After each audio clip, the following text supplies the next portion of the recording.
Supreme court पहुंचा हिजाब विवाद। कर्नाटक हाईकोर्ट के फैसले को सुप्रीम कोर्ट में मिली चुनौती। कर्नाटक हाईकोर्ट ने हिजाब पहनने की नहीं दी इजाजत, सभी याचिकाओं को किया खारिज। कर्नाटक हाईकोर्ट ने कहा हिजाब इस्लाम धर्म का अनिवार्य हिस्सा नहीं, शैक्षणिक संस्थाओं को ड्रेस कोड तय करने का अधिकार। हाईकोर्ट का सरकार के 5 फरवरी के आदेश को रद्द करने से इनकार। सरकार के आदेश में स्कूल यूनिफॉर्म को बताया गया था जरूरी। कर्नाटक के सीएम की अपील, बच्चों के फायदे के लिए कोर्ट के आदेश का पालन करें, हमारे बच्चों के भविष्य और शिक्षा का सवाल। हिजाब विवाद पर बोले रक्षा मंत्री राजनाथ सिंह, अगर ड्रेस कोड है तो उसे सभी को मानना चाहिए। केंद्रीय संसदीय कार्य मंत्री प्रहलाद जोशी ने हाईकोर्ट के फैसले का किया स्वागत, शांति का माहौल बनाए रखने की अपील। महबूबा मुफ्ती ने फैसले पर जताई निराशा, बोली एक तरफ लड़कियों के सशक्तिकरण की बात तो दूसरी तरफ नहीं दे रहे पसंद का अधिकार। एआईएमआईएम चीफ ओवैसी ने जताई आशंका, हाईकोर्ट के फैसले के बाद हिजाब पहनने वाली महिलाओं को किया जाएगा टारगेट। केरल के राज्यपाल आरिफ मोहम्मद खान का बयान, जो समाज महिलाओं को पीछे धकेलता है उसे होता है नुकसान। तेलंगाना के सीएम केसीआर ने विधानसभा में उठाया हिजाब का मुद्दा, कहा सरकार को इससे क्या लेना देना, कौन क्या पहनता है। सपा सांसद शफीकुर रहमान बर्क ने हाईकोर्ट के फैसले को इस्लाम के खिलाफ बताया, इस्लाम में जरूरी है हिजाब। हाईकोर्ट के फैसले के बाद यादगीर जिले में 11 छात्रों ने छोड़ा स्कूल, कोर्ट के फैसले का जताया विरोध। कर्नाटक हाईकोर्ट के फैसले के खिलाफ चेन्नई में भी विरोध प्रदर्शन, न्यू कॉलेज के छात्रों ने किया विरोध। उडुपी में बुधवार से खुलेंगे स्कूल और कॉलेजेस, जारी रहेगा धारा 144, विरोध प्रदर्शन और जुलूसों पर रोक। यूपी में सरकार गठन को लेकर हलचल तेज, योगी आदित्यनाथ बुधवार को जाएंगे दिल्ली। यूपी में सरकार गठन को लेकर बड़ी बैठक, जेपी नड्डा, अमित शाह और योगी आदित्यनाथ करेंगे मंथन। 20 या 21 मार्च को लखनऊ जाएंगे गृह मंत्री अमित शाह, उसके अगले दिन होगा यूपी सरकार का शपथ ग्रहण। ईवीएम पर सवाल उठाने वालों को अपर्णा यादव का जवाब, बोली विपक्ष अपनी सुविधा के हिसाब से बयान देता है। यूपी में हार के बाद मायावती पर भड़के ओपी राजभर, कहा बीजेपी और बीएसपी के मेल से यूपी में बड़ा खेल हुआ। यूपी में मिली हार के बाद कांग्रेस महासचिव प्रियंका गांधी ने की समीक्षा बैठक, यूपी कांग्रेस के नेता और पदाधिकारी शामिल। 5 राज्यों में कांग्रेस की हार पर सोनिया गांधी का बड़ा एक्शन, यूपी उत्तराखंड समेत 5 राज्यों के कांग्रेस अध्यक्षों का इस्तीफा। कांग्रेस नेता रणदीप सुरजेवाला ने कहा 5 राज्यों में कांग्रेस नए सिरे से संगठन तैयार करेगी। उत्तराखंड कांग्रेस प्रेसिडेंट गणेश गोदियाल ने पद से इस्तीफा दिया, हार की नैतिक जिम्मेदारी ली। उत्तराखंड में नई सरकार को लेकर दिल्ली में बैठक, मीटिंग में जेपी नड्डा, पुष्कर सिंह धामी, मदन कौशिक और बीएल संतोष रहे मौजूद। उत्तराखंड में सीएम की रेस में पुष्कर धामी सबसे आगे, धन सिंह रावत और रितु खंडूरी का नाम भी चर्चाओं में।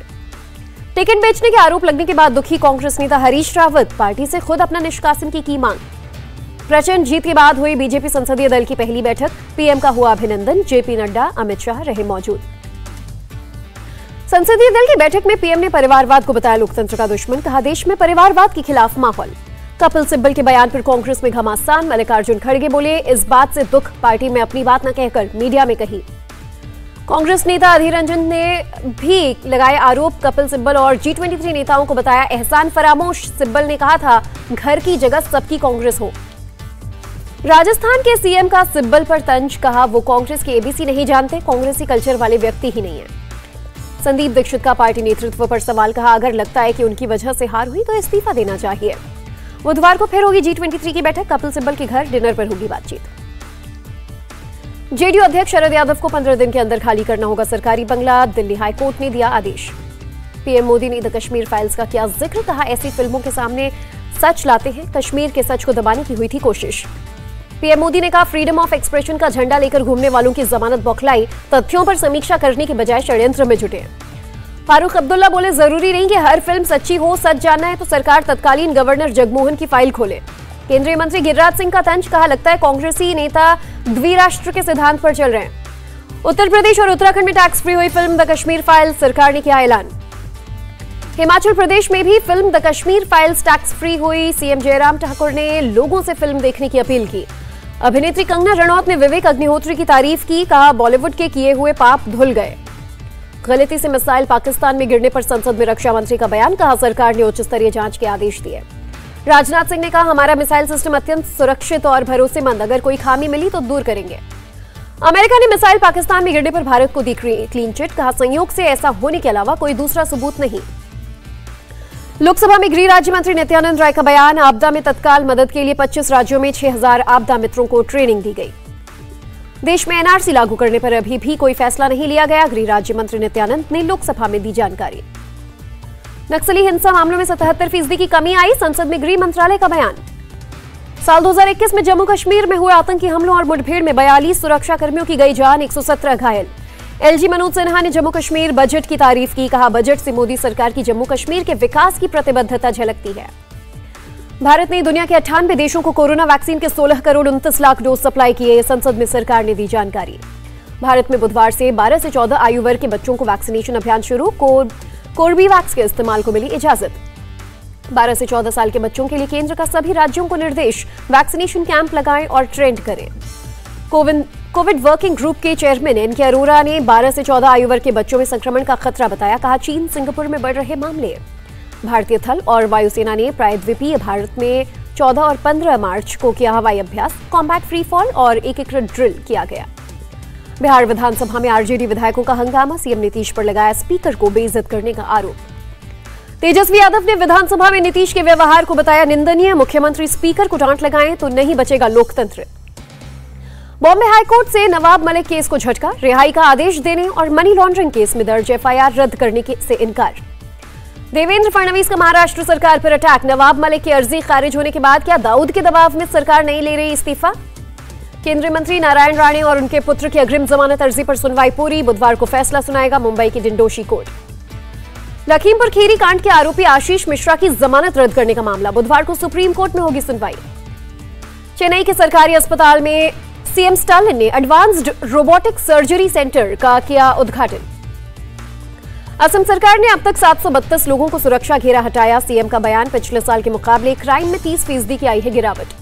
असम के सीएम का बयान, धान की खरीद का करेंगे विकेंद्रीकरण, 2 साल के अंदर किसानों के धान की होगी खरीद। राजीव गांधी की हत्या का एक दोषी एजी पेरारी विलन जेल से रिहा, 9 मार्च को सुप्रीम कोर्ट ने दिया था आदेश। जालंधर में कबड्डी खिलाड़ी संदीप सिंह नंगल की गोली मारकर हत्या, कबड्डी टूर्नामेंट के दौरान अज्ञात बदमाशों ने की ताबड़तोड़ फायरिंग। छत्तीसगढ़ के दंतेवाड़ा में नक्सलियों से मुठभेड़, सुरक्षा बलों ने 2 महिला नक्सलियों को मार गिराया। यूपी में फिर एक्शन में योगी का बुलडोजर, मोस्ट वांटेड बदन सिंह के मेरठ ठिकानों पर चला बुलडोजर। पुलिस ने बदन सिंह के कब्जे में ली जमीन खाली करवाई, 2.5 लाख का इनामी क्रिमिनल फरार। झारखंड के सीएम हेमंत सोरेन ने किया विधानसभा में होली समारोह का आयोजन, सत्ता और विपक्ष के विधायक हुए शामिल। 17 मार्च को गोरखपुर जाएंगे योगी आदित्यनाथ, जीत के बाद गोरखपुर में मनाएंगे होली। एमपी के सीएम शिवराज सिंह ने झाबुआ में आयोजित भगोरिया उत्सव में लिया हिस्सा, स्थानीय लोगों के साथ जमकर थिरके। पीएम मोदी ने यूक्रेन से भारतीयों को निकालने में शामिल दूतावास के अधिकारियों से की बात। यूक्रेन संकट पर विदेश मंत्री जयशंकर का राज्यसभा में बयान, 22,500 नागरिक सुरक्षित घर लौटे। विदेश मंत्री ने बताया पीएम के निर्देश पर चुनौतीपूर्ण निकासी अभियान चलाया गया, 35 राज्यों और केंद्र शासित प्रदेशों के बच्चों को निकाला। ऑपरेशन गंगा के तहत 90 उड़ानें संचालित की गई थी, जिसमें से 76 सिविल और 14 इंडियन एयरफोर्स की थी। 24/7 चला था रेस्क्यू अभियान। विदेश मंत्री बोले सूमी से लोगों को निकालना था चुनौतीपूर्ण, पीएम ने खुद रूस और यूक्रेन के राष्ट्रपतियों से बात कर रास्ता बनवाया। खेरसौन में फंसे 3 भारतीयों को सुरक्षित निकाला गया, मॉस्को से भारत के लिए रवाना। यूक्रेन को लेकर बुधवार को कैबिनेट मामलों की सुरक्षा समिति की बैठक, हालात पर करेगी चर्चा। रूसी मीडिया का दावा, राष्ट्रपति जेलेंस्की ने नाटो में शामिल नहीं होने की शर्त मंजूर की। रूस और यूक्रेन के बीच बातचीत जारी रहेगी, राष्ट्रपति जेलेंस्की ने कहा, दोनों देशों के प्रतिनिधियों के बीच सोमवार को अच्छी चर्चा हुई। ब्रिटेन के पीएम बोरिस जॉनसन ने दिया यूक्रेन की मदद जारी रखने का भरोसा, कहा रूस पर आर्थिक प्रतिबंध और कड़े किए जाएंगे।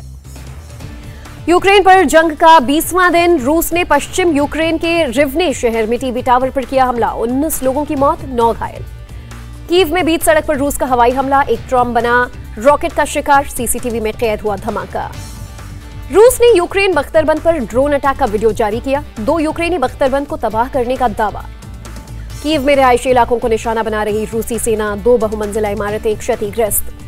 यूक्रेनी सेना का दावा, अब तक रूस के 13,500 से ज्यादा सैनिक मारे गए, 81 एयरक्राफ्ट और 404 टैंकों को किया ध्वस्त।